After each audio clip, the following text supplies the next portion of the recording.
Olá, um excelente dia para você que acordou bem cedinho para acompanhar o Manhã no Ar. Hoje é dia 29 de novembro, o programa está começando. Eu te convido a conhecer os destaques dessa edição. Tragédia em Parintins. 3 irmãos morrem afogados na zona rural do município. Segundo informações de moradores da comunidade, os irmãos Cauã, Camille e Rian, de 2, 4 e 6 anos de idade, estavam brincando com outras 2 crianças no rio quando ocorreram os afogamentos. Organização criminosa que desviava dinheiro público de Tapauá é desarticulada. Agentes do Ministério Público e Polícia Civil bateram na porta do prefeito de Tapauá, José Bezerra Guedes, mais conhecido como Zezito. Ele estava na casa onde morava com a família aqui em Manaus, quando recebeu voz de prisão. Mais um projeto de lei para proibir a venda de bebidas alcoólicas para pessoas armadas é protocolado. O que nós estamos apresentando é a proibição do consumo de álcool para quem está portando arma. O consumo de álcool para quem está portando arma deve ser comparado, por exemplo, à pessoa que dirige. A Defensoria Pública vai fazer vistoria nos ônibus do transporte coletivo para avaliar as condições dos veículos. Enquanto isso, vereadores aprovam ajuda de R$4,5 milhões para as empresas que atuam no sistema. E ainda, moradores fazem protesto inusitado em buraco que abriu no asfalto devido a vazamento de água. Balneário Buraco Drinks que os moradores montaram aqui. Aproveitando o dia de sol maravilhoso, eu vou me refrescar naquele gostoso banho de cuia. Ó. Eu adoro! Eu tô aproveitando, né? Eu pago meus impostos, então eu vou aproveitar, ó. Olha aí, ó. No quadro Na Ponta do Lápis, a gente mostra as vantagens para quem está antecipando a compra do material escolar dos filhos. Uma outra dica é visitar as lojas que vendem em atacado. Nessa, por exemplo, quanto mais produtos, menor o preço. E esse espaço fica aberto o ano todo. Tem muita mercadoria, tem muita escolha e tranquilidade, essa é a palavra. Isso e muito mais a partir de agora. Manhã no Ar, o seu dia começa aqui.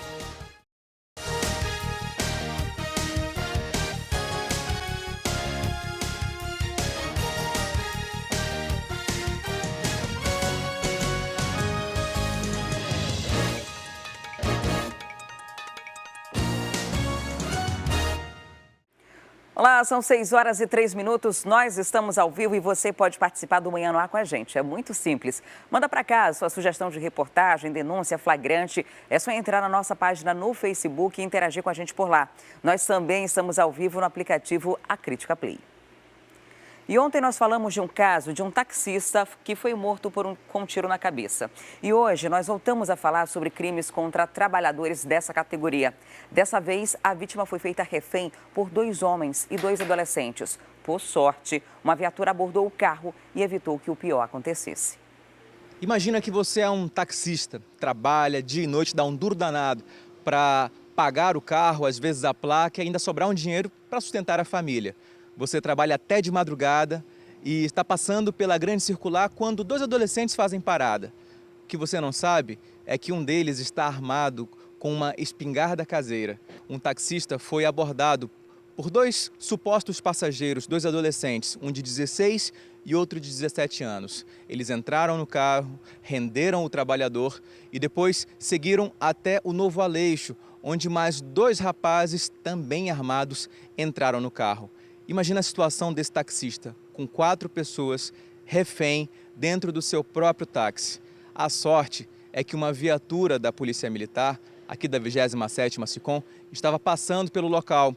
Foi acionada e conseguiu impedir que essa dupla, que você está vendo agora aí no vídeo, que inclusive tem nome de dupla internacional, né? O Elvis e o Jonathan. O Elvis é estatuado aí, Elvis Júnior Freitas Pinto. E do lado dele está o Jonathan Rodrigues Flores. Os 2 foram presos e a polícia conseguiu impedir que o pior acontecesse. Nos autos, o que consta é que a própria vítima diz que deu luz alta para um outro veículo que não uma viatura. E logo em seguida ele foi abordado por uma viatura da Polícia Militar. Então supõe-se que essa pessoa aqui percebeu esse sinal, alertou alguma viatura de que havia alguma coisa errada com com esse táxi. Por esse motivo, ele foi abordado por uma guarnição da Polícia Militar. A gente pode dizer que são de alta periculosidade esses dois? Bem, os dois já respondem por processo diante da Justiça. Tráfico, roubo, inclusive um deles por homicídio tentado. Então, é aguardar a decisão judicial para saber se eles vão permanecer presos ou se vão ser liberados na audiência de custódia. Esses dois que já possuem uma extensa ficha na polícia, agora vão responder também por roubo majorado e por corrupção de menores. Os dois adolescentes de 16 e 17 anos foram encaminhados para a delegacia especializada em apuração de atos infracionais. E mais um taxista foi vítima de sequestro. Ele foi roubado e preso no porta-malas do veículo. Por volta das 8 da noite dessa segunda-feira, 4 pessoas pegaram um táxi aqui nessas imediações da Avenida Torquato Tapajós, próximo à entrada do bairro Parque São Pedro. Eram 3 homens e uma mulher. Logo após entrarem no veículo, eles anunciaram um assalto. Um dos suspeitos estava com uma arma de fogo. O taxista foi amarrado e preso no porta-malas do veículo. Os suspeitos roubaram a carteira da vítima com documentos e com o dinheiro que ele tinha apurado ao longo do trabalho. O veículo foi abandonado no ramal do Bancrévia, no bairro Tarumã, na zona oeste de Manaus. Os moradores do local perceberam que o carro estava abandonado e chamaram a polícia. Os policiais da 20ª SICOM encontraram o veículo e a vítima, que estava presa dentro do porta-malas. E 2 homens foram presos por tráfico de drogas no bairro Coroado, na zona leste de Manaus. No momento da abordagem, um dos suspeitos tentou fugir da polícia. Os policiais da CEAOP, Secretaria Executiva Adjunta de Operações, através de uma denúncia anônima, prenderam Severino Correia, o pequeno. Mas também prenderam Marcelo Jean Souza. E com ele, drogas, 12 trouxinhas. E quer saber como tudo começou? É exatamente isso que eu vou te contar agora. Logo pela manhã, bem cedo, os policiais receberam a informação dando conta de que em uma casa na rua Santo Agostinho, no bairro Coroado, estava escondido um foragido da justiça. Era justamente o pequeno. Os policiais, então, não pensaram 2 vezes e foram até o local. Quando chegaram lá, eles cercaram a casa e começaram a bater na porta. Pequeno ainda estava dormindo quando acordou assustado com a presença dos policiais. Aí ele pensou, eu vou fugir. Aí o que é que ele fez?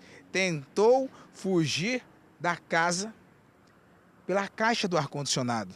Não deu certo e ele acabou preso. Mas do momento em que os policiais já se preparavam para deixar o local, na verdade já tinham até colocado o pequeno na mala da viatura, do outro lado da rua, vai lá para o outro lado ali, Rui. Sabe quem estava andando? O Marcelo. E aí o Marcelo estava andando, tudo, e os policiais acompanhando, dessa forma aqui. Aí o Marcelo parou, olhou para o lado e começou a correr. Começou a correr sem nenhuma explicação. Aí ele foi correndo. Aí a polícia pensou, tá correndo, deve alguma coisa. Os policiais alcançaram o Marcelo. E o Marcelo disse, eu moro aqui na outra rua, não me prenda, aquela coisa toda, aquela choradeira. Os policiais então vamos lá até a sua casa. Quando chegaram lá, encontraram drogas na casa do Marcelo. Resultado, eles foram presos. Para a polícia, foi como se fosse a famosa Black Friday. Pague 1, leve 2. O pequeno vai retornar, para o sistema prisional, da onde ele é foragido, e o outro indivíduo vai ser encaminhado ao DIP da área, 11º DIP, que é o bairro do Coroado, e lá ficará a critério da autoridade policial se fará ou não o flagrante dele. A casa do Marcelo, o segundo que foi preso, é bem próximo à casa do pequeno? Como é que é? Mesmo bairro? Mesmo bairro, em ruas paralelas. Um mora na rua Santo Agostinho, outro na rua Santo Antônio. Então eles moram bem próximo, então isso foi que facilitou o nosso trabalho e o Marcelo, quando percebeu a chegada da polícia, tentou empreender fuga, mas felizmente foi contido e com ele foi encontrada uma pequena quantidade de droga. E um quarteto que traficava drogas foi preso no município de Manacapuru. A polícia ainda suspeita que o bando tenha envolvimento com assaltos na cidade.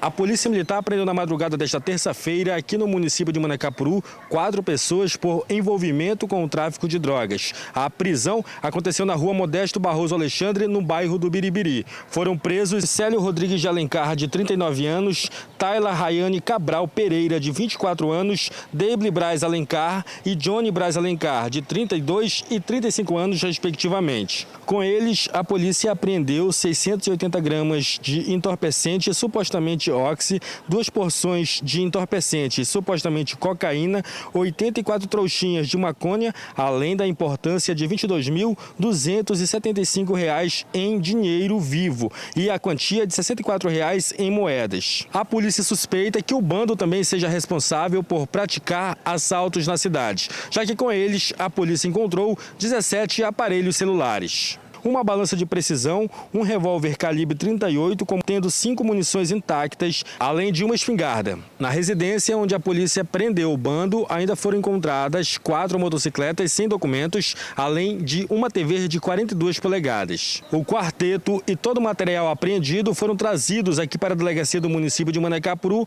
onde ficarão agora à disposição da Justiça. E a Polícia Civil prendeu um homem que estava vendendo drogas no conjunto Cidadão 1, na Zona Norte. O suspeito escondia o produto dentro do chuveiro. Vários moradores do Cidadão 1 entraram em contato através do Disque Denúncia da polícia no fim de semana para falar a respeito do tráfico de drogas na área. Um desses moradores chegou a relatar uma movimentação intensa de pessoas estranhas em uma das casas do local. Os policiais anotaram o endereço e na manhã dessa segunda-feira foram até a área descrita, fizeram campana. 2 horas depois fizeram a abordagem no suspeito, que se chama Paulo Jorge Lima e tem 45 anos de idade. Durante a revista foram encontradas na casa dele 35 trouxinhas de maconha do tipo skunk e R$ 163 em espécie. Essas drogas estavam escondidas dentro de um chuveiro. A priori ele negou a prática de traficância na modalidade de venda, mas ele está sendo flagranteado na modalidade tem depósito ou guarda, né? Dentro do chuveiro, em cima do guarda da geladeira, tinham 30 trouxinhas de maconha tipo skunk, né? Então foi dada a voz de prisão nele e encontramos também R$ 163. Vocês vão continuar atuando nessa área porque, segundo denúncias, outros traficantes trabalham ali. Pois é, infelizmente o tráfico doméstico está muito intenso naquela área do Cidadão 1, né? A área aqui do 6º DIP, então as diligências continuarão, pedidos de buscas, campanas, etc., continuarão para poder amenizar essa prática criminosa que vem atrapalhando o cotidiano dos moradores daquela localidade, né? Paulo Jorge foi autuado por tráfico de drogas e encaminhado na manhã dessa terça-feira para a audiência de custódia. As investigações continuam na área para chegar até os outros traficantes. E em Parintins, a Polícia Militar prendeu um trio suspeito de furto e receptação. Em poder deles foram apreendidos eletroeletrônicos. A prisão do trio ocorreu no bairro de Palmares, na zona leste da ilha.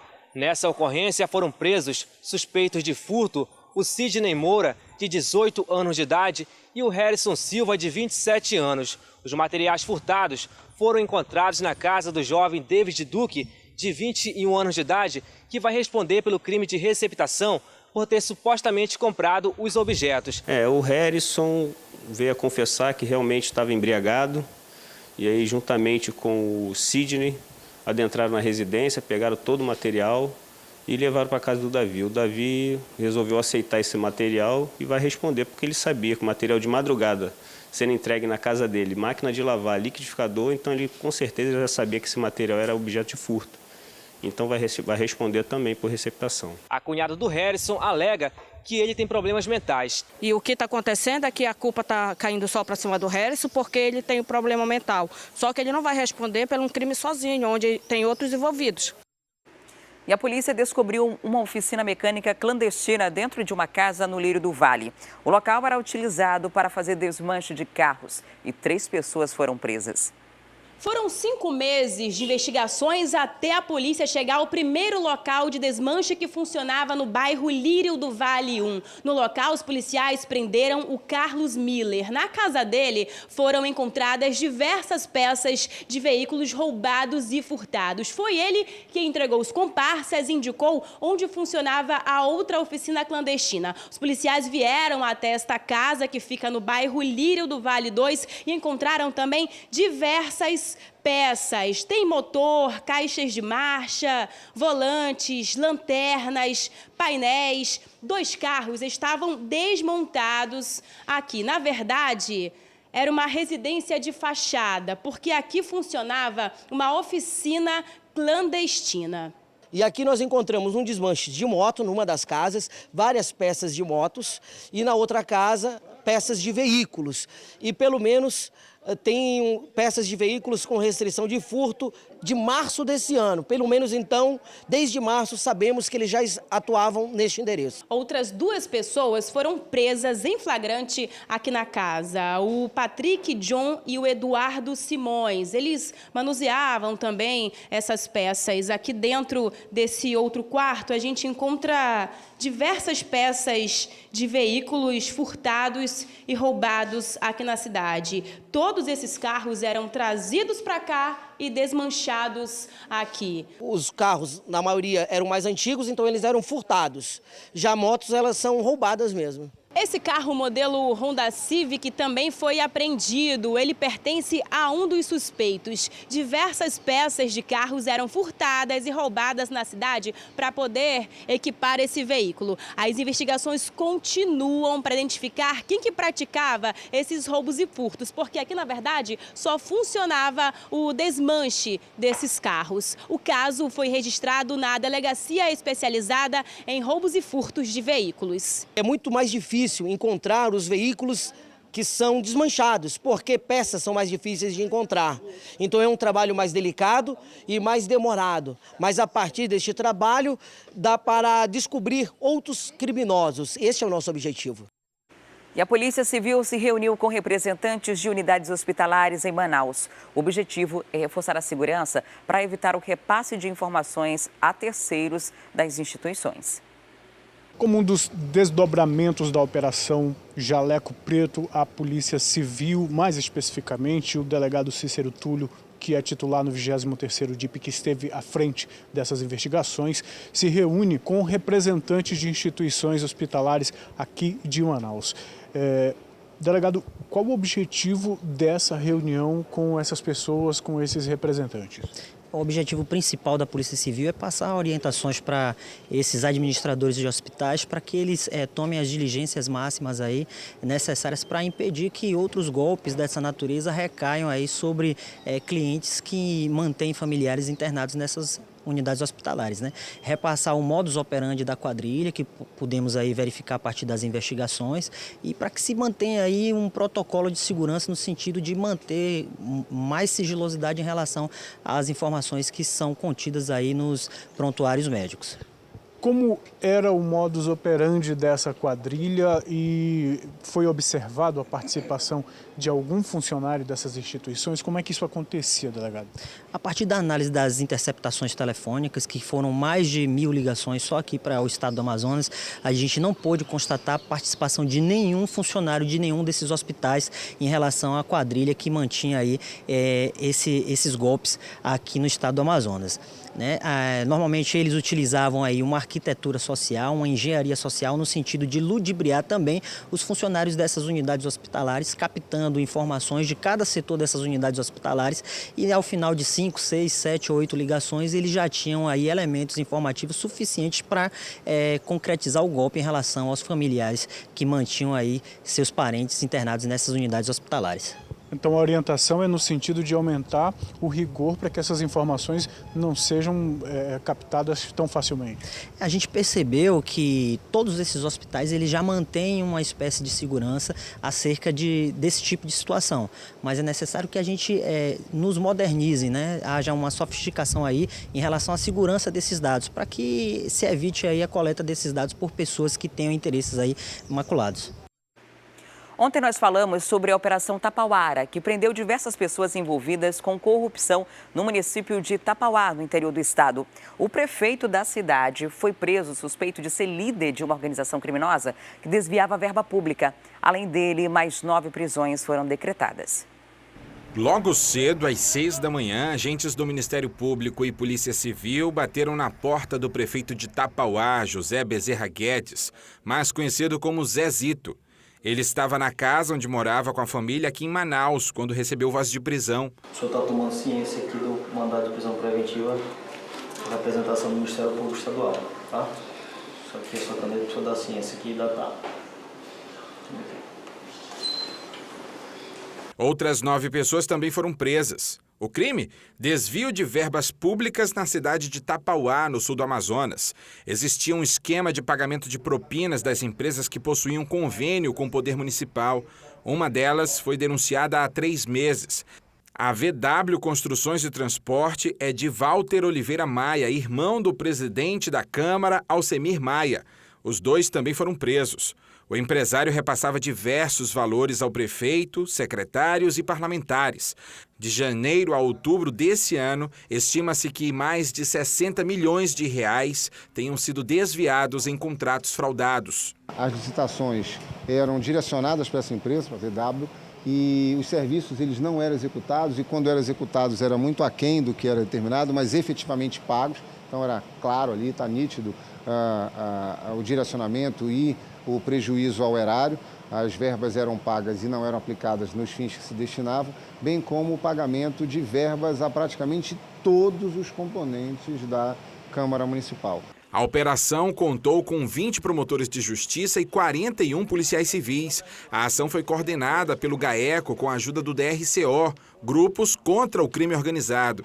Pouco a pouco, provas e testemunhas chegavam ao MP, já que mais de 30 mandados de busca pessoal e busca e apreensão foram cumpridos. 99% dos membros do Legislativo envolvidos em corrupção, prefeito envolvido e alguns empresários. Por isso que a gente colocou o núcleo financeiro, empresarial, o núcleo político e o núcleo legislativo. Toda a cúpula da política naquele município envolvida em desvios de recursos públicos. Conforme o MP, além do prefeito, dos 11 vereadores em Tapauá, 10 recebiam o famoso mensalinho.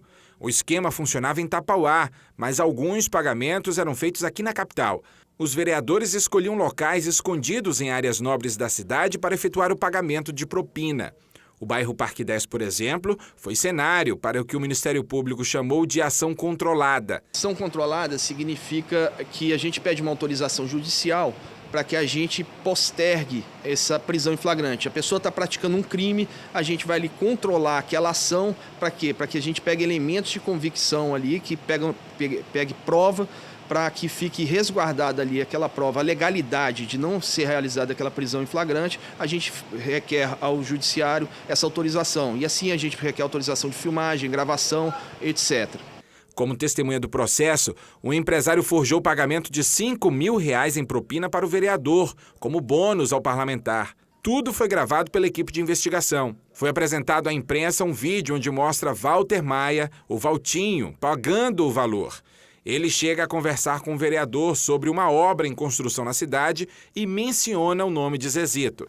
Na casa do prefeito foi encontrado um recibo de compra de 5 milhões de euros, mas o Ministério Público agora quer mais: identificar quais as empresas e contratos com irregularidades. Com isso, a Controladoria deve preparar um relatório em 30 dias. Vai ser feita a análise de todos os processos de pagamento, todos os processos licitatórios, todas as transferências bancárias para mapear realmente o volume de recursos desviado. Nem todos os suspeitos tiveram os nomes revelados, mas devem responder por crimes de corrupção ativa e passiva, peculato, lavagem de dinheiro, abuso de autoridade e até ameaça. Segundo o Ministério Público, a cidade de Tapauá, com um produto interno bruto de pouco mais de R$150 mil por ano, vive um problema considerado crônico, a corrupção. Esse é o terceiro caso de prefeito afastado por corrupção. E um dos destaques do Jornal A Crítica de hoje é: quadrilha desviou o dobro do orçamento. A operação do Ministério Público Estadual desarticula grupo que conseguiu desviar R$60 milhões do município de Tapauá. Essa e outras reportagens completas podem ser conferidas no seu celular ou tablet. É só baixar gratuitamente o aplicativo A Crítica Digital. Cadastrando-se, você ganha 1 mês de assinatura grátis. O aplicativo está disponível para os sistemas Android e iOS.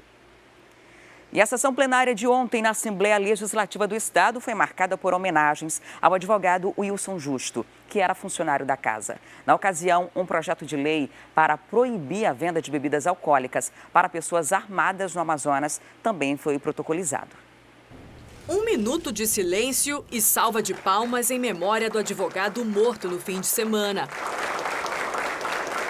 1 a 1, parlamentares lamentaram o crime. O deputado Josué Neto, do PSD, protocolou um projeto de lei para proibir a venda de bebidas alcoólicas a qualquer pessoa com porte de armas. Nesse projeto, não há nada que se fale sobre porte de armas. O que nós estamos apresentando é a proibição do consumo de álcool para quem está portando arma.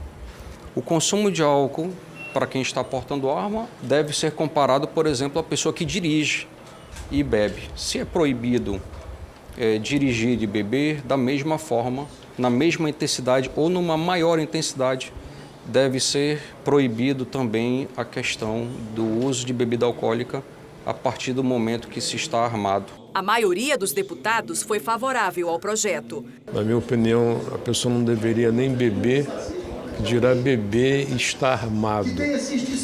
Isso é motivo, muitas das vezes, para acontecer o que aconteceu. Eu sou favorável que o policial possa portar arma durante todo o tempo, mas eu sou contra o policial ou qualquer pessoa que porte arma poder ter acesso à bebida alcoólica. O advogado Wilson Justo, de 35 anos, era líder do Partido da República em Novo Airão e também assessor do deputado Sabá Reis.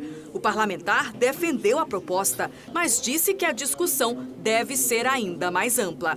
Eu espero que a Assembleia proponha alguma coisa que possa restringir, que possa proteger, enfim, que possa dar uma salvaguarda às pessoas que andam nesses ambientes. Wilson Justo foi morto a tiros no fim de semana pelo delegado de polícia Gustavo Sotero, em uma casa noturna de Manaus. O crime causou comoção e acendeu a discussão sobre o uso de armas e a venda de bebidas alcoólicas para profissionais. Um projeto de lei semelhante também foi apresentado na Câmara Municipal de Manaus nesta semana. E ainda falando sobre esse assunto, o delegado Gustavo Sotero, que está preso desde o último sábado, após ter cometido esse crime, ter matado a tiros o advogado Wilson Justo e ferido mais 3 pessoas na casa noturna, agora ele fez alguns pedidos à justiça. E quem tem os detalhes sobre esse assunto é o repórter Danilo Alves, com quem eu converso agora ao vivo. Olá, Danilo, bom dia. Que pedidos foram esses? E o Ministério Público já se pronunciou? Pois é. O delegado Gustavo Sotero, que está preso lá na carceragem da Polícia Civil, realizou 2 pedidos à Justiça. Um deles é que ele possa ir ao médico oftalmologista, porque desde a madrugada de sexta-feira, para sábado, aconteceu aquela situação em que o advogado acabou dando um soco no delegado pouco antes de tudo acontecer, do crime em si. E por isso ele se queixa de muitas dores pelo corpo todo e diz que é de qualquer direito do preso o atendimento médico. Então ele pediu para a advogada dele, do delegado, a Carmen Romero, pedir à justiça até a primeira vara de justiça e a juíza Misa Thelma acabou falando o seguinte, que não cabia à justiça decidir esse tipo de situação e sim a autoridade que mantém o delegado sob custódia, que no caso é a Polícia Civil. Então o promotor de justiça Armando Gurgel, do primeiro pedido feito pelo delegado, acabou acatando, então ele deve sim ir até o médico oftalmologista ainda essa semana para poder tratar o olho direito que foi machucado por conta dessa briga. O segundo pedido de justiça foi o seguinte, a justiça que foi reenviada para a Polícia Civil, digamos assim, foi a seguinte, que ele precisava trocar as celas de lá da Delegacia Geral, porque estava com problemas de higiene, problemas de estrutura e que as condições para ele permanecer ali naquela cela não estavam sendo adequadas. Por isso, ele pediu à Justiça para que ele trocasse de cela. Mas a mesma resposta, o mesmo posicionamento da Justiça foi esse, de que quem está sob custódia do preso é quem deve ter a responsabilidade dele, já que se trata de um policial civil também. Então, é a Polícia Civil que deve decidir tudo isso. Uma outra questão interessante foi aquela polêmica do vai ou não vai para a prisão comum. Pois é, desde que o Cleitman Coelho, que é o secretário de Administração Penitenciária, enviou o parecer que já tinha sido pedido pela Justiça, pela própria juíza Misa Thelma, à SEAP, ele reenviou essa resposta de volta, né, informando que não haveria nenhum tipo de, na verdade, não haveria nenhum tipo de condições de que o delegado continuasse ali por conta de instabilidades do sistema prisional, além dali de uma estrutura, apesar da gente ter um centro de detenção provisória que foi recém-inaugurado, então ele afirmou que não haveria essas condições e a juíza acabou ali fazendo o parecer de que ele continuasse na cadeia especial, no caso ali na carceragem da Polícia Civil. E horas depois, a advocacia, a defesa do delegado pediu à Justiça para que ele trocasse de cela. Então, essas são as pendências que a Polícia Civil tem agora. A resposta em relação à troca de cela ainda não foi informada, mas com o passar dos dias, com certeza o promotor de justiça Armando Gurgel ou qualquer responsável por esse caso sob a custódia do delegado possa responder essa pergunta. A gente acredita que a questão do preso, os direitos humanos têm que ser respeitados, né? A gente vale ressaltar que é sim de direito de todo preso receber atendimento médico, né, Adriane? Receber atendimento médico. Agora, em relação a essa troca de cela, né, diz que não tem condições, higiene, insalubridade lá na Delegacia Geral. O Gustavo tem que saber que tem muita gente pressionando de fato para que ele mude de cela, mas não para que ele vá para uma mais confortável no sistema, numa das delegacias, mas para que ele desça, né? Para que ele vá para um dos presídios. Então, há interesse aqui fora que ele também mude de cela, mas não para ter o conforto que ele está pretendendo ter dentro da delegacia. Obrigada, Danilo, pelas informações. E policiais que prestam serviço na Assembleia Legislativa do Estado podem ter os salários cortados. O problema é que a Secretaria de Segurança quer esse efetivo trabalhando nas ruas. Mas como o presidente da Assembleia Legislativa não atendeu à solicitação, quem deve perder são os PMs.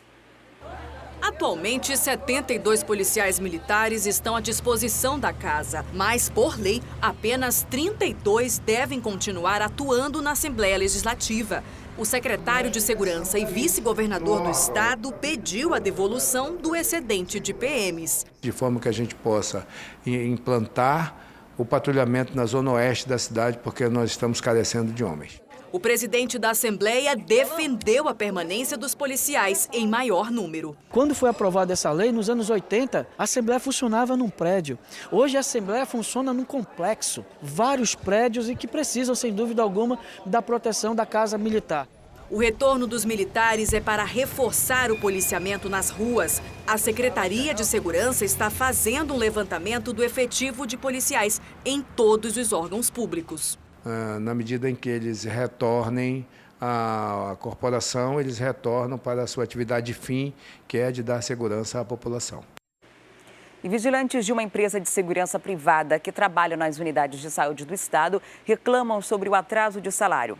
Férias vencidas e tickets de alimentação suspensos. Eles prometem paralisar os serviços se a situação não for resolvida. Queremos receber! Queremos receber! Funcionários de uma empresa de segurança e vigilância estão com os salários atrasados há cerca de 7 meses. Dezenas de pessoas estão na mesma situação. Os trabalhadores mais afetados são aqueles que prestam serviço para as unidades de saúde do Estado. Vocês até hoje não receberam nenhum tipo de satisfação? Não. A gente só faz vir para trabalhar, né, fazendo essa obrigação de sair de casa, de madrugada vir trabalhar, chega aqui no trabalho, não dão satisfação nenhuma, não falam quando vão pagar, nem o que vão pagar. Eles estão fazendo assim agora a regra deles, né, que se a gente vier, nosso imposto vão dar falta. Injusto isso, a gente vai trabalhar, passar fome, entendeu? Passar mal, vai dar mais trabalho para eles. Há quanto tempo não cai o vale alimentação de vocês? Há 4 meses, tem colega há 5 meses, 6 meses, dependendo de cada colega e cada posto. O que mais preocupa esses funcionários é que tem muita gente aqui com financiamento de carro, de moto, pensão alimentícia atrasada, com risco aí de ser detido, como é o teu caso. Tá 3 meses a minha pensão está atrasada, eles não dão uma satisfação. Chego aí, a moça diz, eu vou te pagar sexta. Eu venho aí, os caras não dão uma satisfação para mim. Como é que você tem feito sem o salário durante todos esses meses? O jeito é que eu estou dependendo da minha família, né? Da minha mãe, né? Para poder conseguir comer, entendeu? O que esses funcionários querem é apenas uma resposta para esse descaso, já que estão há tanto tempo sem receber. Depois que nós chegamos aqui para conversar com esses trabalhadores, enfim, um gestor chamou vocês e qual foi a resposta?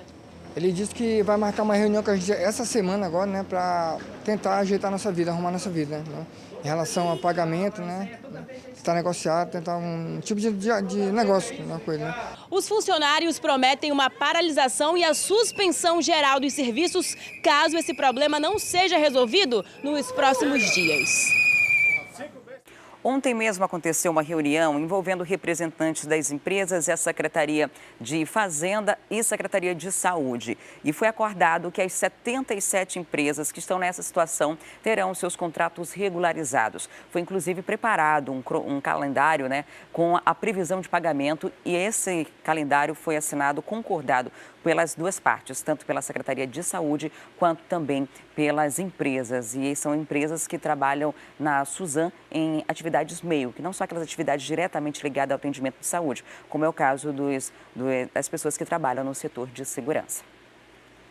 E durante a audiência pública, movimentos sociais e parlamentares discutiram a falta de investimentos para combater a violência contra a mulher.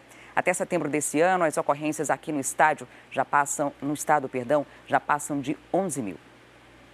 A campanha mundial 16 dias de ativismo pelo fim da violência contra a mulher chegou ao plenário da Assembleia Legislativa do Amazonas. Eu acho que é muito importante que a gente tenha uma legislação aqui do nosso estado que valorize as mulheres e principalmente que estimule reflexão sobre a violência que atinge as mulheres no nosso estado. A proposta é ampliar as discussões sobre a falta de políticas públicas para combater essas agressões. Afinal, os números assustam. No ano passado, foram registrados cerca de 14 mil casos. E este ano, até setembro, as ocorrências já passaram de 11 mil. Nós temos procurado, durante as nossas abordagens educativas, o pedágio, conscientizar a sociedade de que hoje isso é um crime e que o agressor ele vai ser preso, ele vai ser punido. Ainda segundo a Secretaria de Justiça, um aplicativo tem facilitado o registro de denúncias. Mas a Sejus que também avalia ampliar os locais de atendimento às vítimas. Só tem um mês, mais ou menos, que assumimos a pasta e ele já ampliou esses serviços, colocando em 2 PACs o atendimento a essas mulheres. E nós temos a intenção de estar ampliando para todos os PACs. E 3 crianças morreram afogadas em uma comunidade de Parintins. Mas esses não foram os únicos casos de afogamento no município. Só nas últimas 2 semanas, 5 pessoas já morreram. E a situação preocupa o Corpo de Bombeiros da cidade, que mais uma vez alerta a população. Nos últimos 2 anos, os bombeiros registraram 22 mortes por afogamento em Parintins. A maioria dos casos por imprudência, principalmente pela falta do uso de coletes salva-vidas. Os nossos rios são rios com ondas muito fortes, que pode causar um acidente a qualquer momento. Então, você que faz uso de embarcações, tanto de pequenas como médio porte, não deixe de utilizar os coletes salva-vidas. Isso é um equipamento de proteção individual que todos temos que usar quando estamos no meio líquido.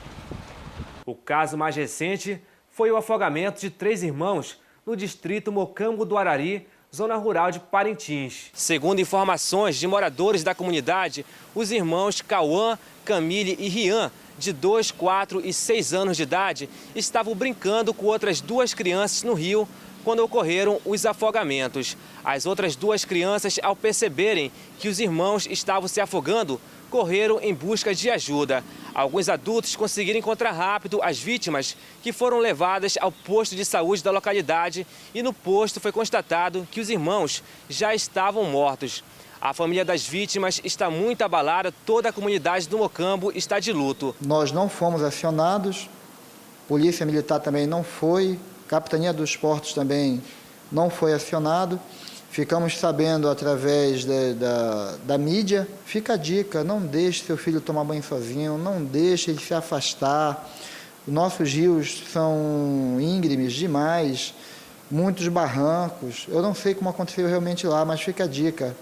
Todo cuidado é pouco. Ainda nesse mês de novembro, mais 2 casos foram registrados. Luiz Felipe Marialva, de 1 ano e 11 meses, e o pescador Rosinaldo Xavier, de 42 anos.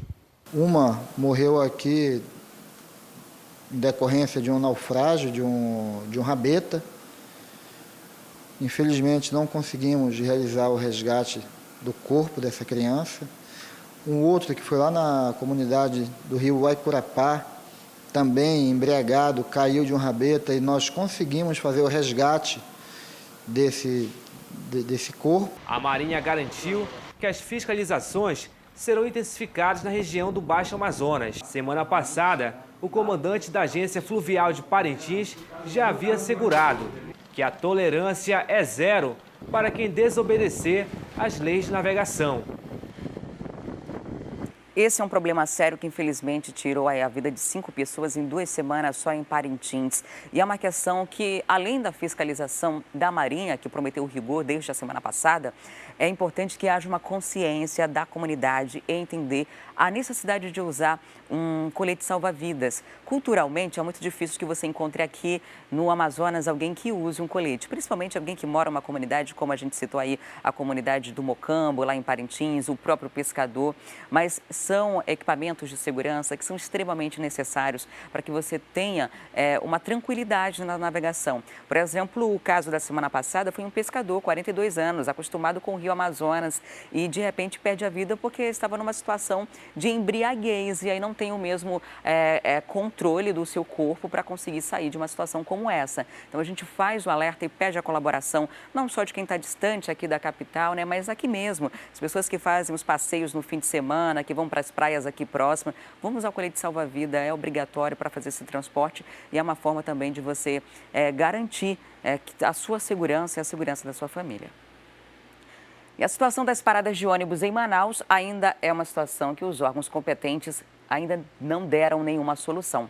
Estamos em um período de chuva e os usuários do transporte público acabam sofrendo com a falta de infraestrutura desses abrigos. Elas servem de abrigo do sol e da chuva, ou pelo menos deveriam. Tem muita gente que acha melhor ficar fora da parada de ônibus. Dona Ieda, por exemplo, prefere ficar perto do ponto de mototáxi. Eu só vou para lá quando o ônibus vem chegando aí que eu vou para lá. Nossa equipe percorreu alguns bairros. Encontramos 47 paradas aparentemente bem conservadas e outras 11 com vários problemas de estrutura. Falta de telhas, de iluminação, outras tomadas pelo mato. Das paradas de ônibus que a gente visitou, essa daqui sem dúvida é a pior. Primeiro, falta de energia. A gente imagina à noite como deve ser escuro esse local. O banco, segundo os usuários, está quebrado há quase 1 ano. Sem falar no mau cheiro que vem do matagal, possivelmente tem alguma área alagada para ali. O cheiro é muito forte e esse matagal não atrapalha só a questão da segurança, não. Ele impede a visão também dos passageiros. Eu, por exemplo, já perdi 2 ônibus por conta da falta de visão, aí, por conta do matagal que é grande. A Superintendência Municipal de Transportes Urbanos prometeu reformar 470 abrigos e criar outros 110 até o fim do ano. A Defensoria Pública acompanha o caso e pede aos passageiros prejudicados pela falta de estrutura que denunciem o problema. Nós já temos uma audiência pública já pré-agendada para janeiro do ano que vem e esse é um dos assuntos que vai ser abordado. Acaso os abrigos não sejam estruturados, então podemos efetualmente buscar o judiciário. E a Superintendência Municipal de Transportes Urbanos tinha uma previsão de reformar 470 abrigos e criar outros 110 até o fim do ano. Mas não informou quantos exatamente já estão totalmente prontos ou em bom estado. Por outro lado, coloca à disposição dos usuários os telefones e o e-mail que você vê aqui na tela para encaminhar os pedidos e reclamações sobre as paradas de ônibus. E agora chegou o momento da gente ir ao vivo para o estúdio da 93.1 FM, a FM O Dia, conversar com o Cleiton Pascarelli e a Nayandra Amorim. Olá, meninos, bom dia. Bom dia. Bom dia, Adriane. A Defensoria Pública do Amazonas decidiu agora fiscalizar os ônibus do transporte coletivo, fazer uma inspeção nos cacarecos. Estou falando dos cacarecos porque são aqueles ônibus que, inclusive, já foram recolhidos pelo Detran, alguns deles, né? Exatamente, Adriane. Até o momento, pelo menos 40 ônibus já foram apreendidos nessas recentes fiscalizações do Detran. E a Defensoria Pública quer saber se esses ônibus apreendidos, eles estão sendo substituídos. Porque, de acordo com os termos de contrato, de acordo com a licitação aí, as empresas de transporte coletivo, elas têm que ter uma frota reserva. Então, à medida que esses ônibus vão aí saindo de circulação, eles têm que ser substituídos. Mas a gente realmente não sabe se de fato isso está acontecendo.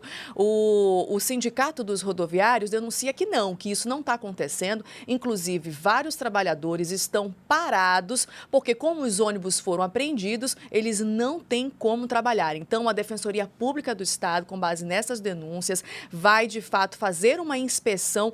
Que irregularidades são essas? A gente está acompanhando agora, quem está aí assistindo ao programa Manhã no Ar, que está sendo exibido agora para a TV Crítica, você, nosso ouvinte da rádio FM O Dia, algumas imagens da situação dos ônibus do transporte coletivo de Manaus. Várias irregularidades, bancos quebrados, pneus carecas, aqueles bancos ali do motorista e do cobrador também soltos. A gente, quando anda pela cidade, a gente costuma ver vários ônibus aí no prego, nos ônibus parados. Então, a Defensoria Pública está entrando em cena e vai acompanhar de perto essa inspeção aí nos ônibus da cidade. É isso. O Sinetran informou que isso não procede.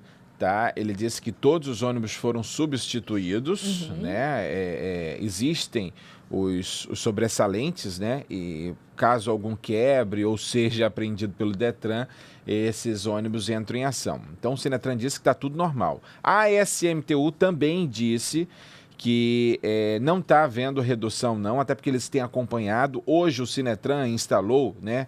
Tem um tempo, o GPS em cada ônibus que circula pela cidade. Inclusive, eles conseguem mensurar o tempo de locomoção de uma parada para outra, de um destino para o outro, e sabem, por exemplo, a quantidade. E esses GPS fazem parte de um sistema que fica na sede do Sinetran.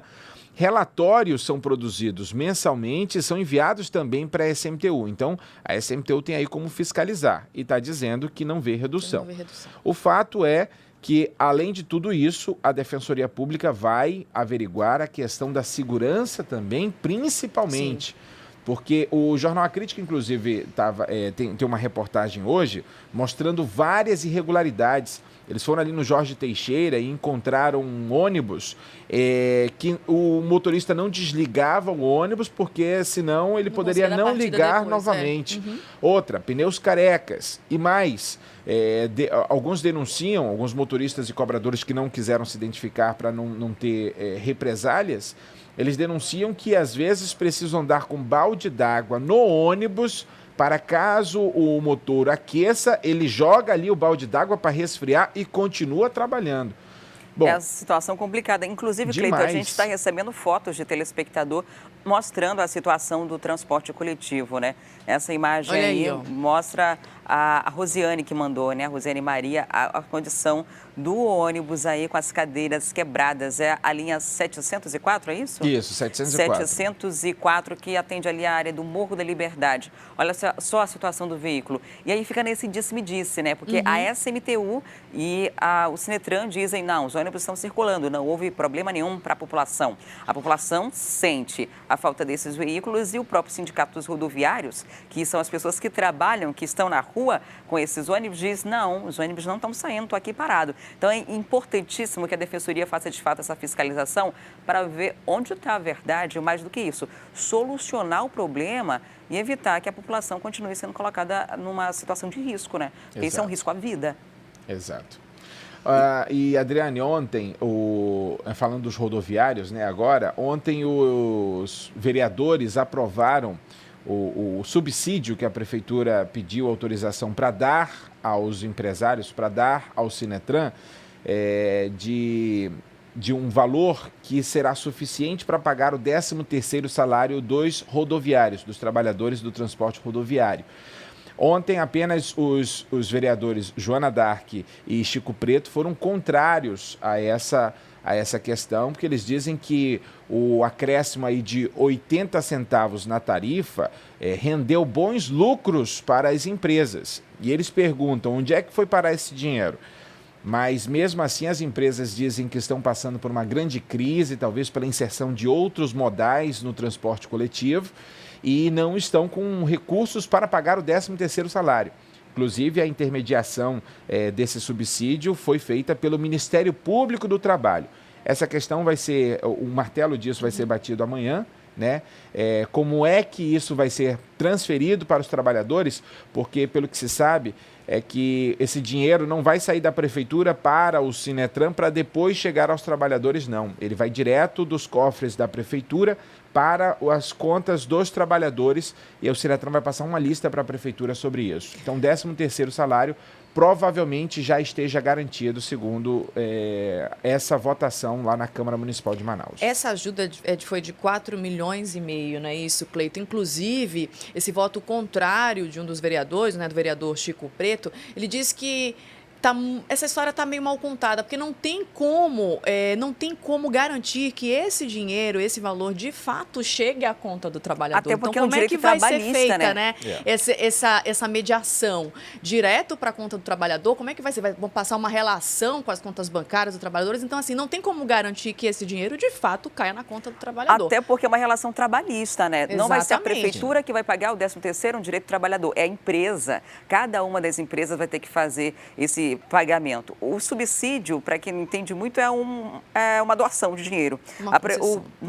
Meu dinheiro, seu dinheiro, dinheiro público. É a Prefeitura dando 4,5 milhões para que a empresa que não administrou bem os seus recursos pague um benefício que é um direito do trabalhador. Ou seja, para a população, a gente paga 2 vezes, né?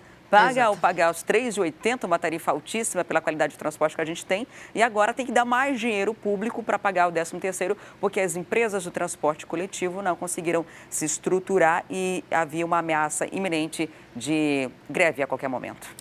Bom.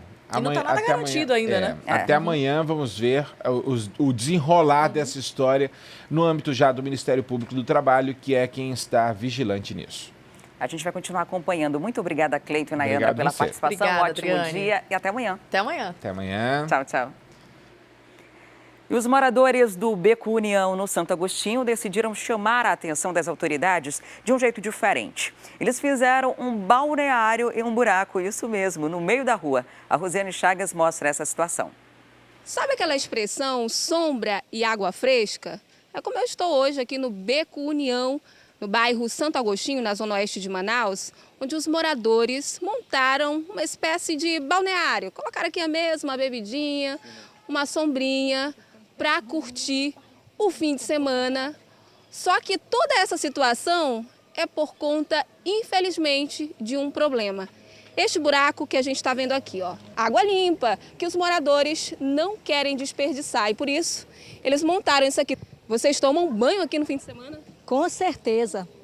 Aqui, do jeito que está A escassez de água já é tanta e nós estamos aqui por quê? Porque além de nossas casas ficarem sem água, as crianças têm que vir pegar água aqui para tomar banho. Então, o que acontece? Nós estamos reivindicando o nosso direito, poxa. E além de tudo, isso é um desperdício. Nós pagamos por isso. Então, nós queremos providência. Já houve casos em que o carro passou por aqui e caiu no buraco. Com certeza, o transporte da UB caiu aí porque eles não sabem, né? Aí quando vai dar de ré, cai aí. Então a gente quer que alguém tome providência sobre isso aí, né? Como é que vocês fazem aqui no fim de semana, dona Clotilde? Traga aqui sua cuia. Tá aqui o nome do buraco, gente. O balneário Buraco Drinks que os moradores montaram aqui. Aproveitando o dia de sol maravilhoso, eu vou me refrescar naquele gostoso banho de cuia. Ó. Eu adoro! Eu tô aproveitando, né? Eu pago meus impostos, então eu vou aproveitar, ó. Olha aí, ó. É brincadeira, mas é uma forma de protesto. Uma forma de protesto legítima, porque são 3 meses de água jorrando, água limpa que poderia estar abastecendo a casa das pessoas. Vocês já chegaram a falar esse problema, a comunicar a Manaus Ambiental? Já sim, já foi feito, já ligamos e nós estamos aqui, ó, até hoje nessa espera. Isso já vai fazer 3 meses. Daqui a pouco eu vou festejar 1 ano do Buraco Drinks, porque é o que vai acontecer, né? Vamos bater parabéns aqui pro nosso buraco e aproveitar os nossos direitos tomando nosso banho. É rir para não chorar. É rir para não chorar, com certeza. Rir para não chorar. Nós solicitamos à Manaus Ambiental uma resposta sobre essa situação, mas até agora eles não se manifestaram. A gente vai continuar essa cobrança, porque 1 ano de desperdício d'água não dá. Agora vamos saber onde está o nosso drone. Nesse exato momento, nós estamos sobrevoando a perimetral do Parque 10. E isso no sentido já ali da bola do Eldorado, não é isso? A gente está saindo ali da perimetral. Não, é a saída depois da do Eldorado, né? Mais na frente, chegando no viaduto. E a gente está passando agora e vamos ver como está a saída do bairro Parque 10. Esse trecho é um trânsito que flui com certa lentidão, mas flui normal para o horário. Agora a gente está chegando no viaduto que vai dar acesso a Mauripiranga Monteiro, a Avenida Efigênio Salles e também a Maceió. O acesso a todas essas avenidas nesse horário ainda é tranquilo. São 6 horas e 57 minutos. O trânsito ainda flui com tranquilidade. Até ali embaixo, na Darcy Vargas, que costuma ter uma dificuldade maior, o trânsito está fluindo normalmente nessa manhã de quarta-feira. Quarta-feira costuma ser um dia de trânsito tranquilo na cidade. Então, nessas vias que a gente mostra agora, tanto Darcy Vargas quanto o acesso a Efigênio Salles, Mauripiranga Monteiro e também a Maceió, todas essas avenidas são uma boa opção para você que está circulando na cidade nesse momento. E agora a gente vai para o intervalo e volta com mais informações do trânsito ao vivo. E daqui a pouquinho a gente mostra que o Ministério Público está cobrando da Prefeitura que garanta a acessibilidade nos terminais de ônibus para pessoas com deficiência visual. É um instante só, não saia daí.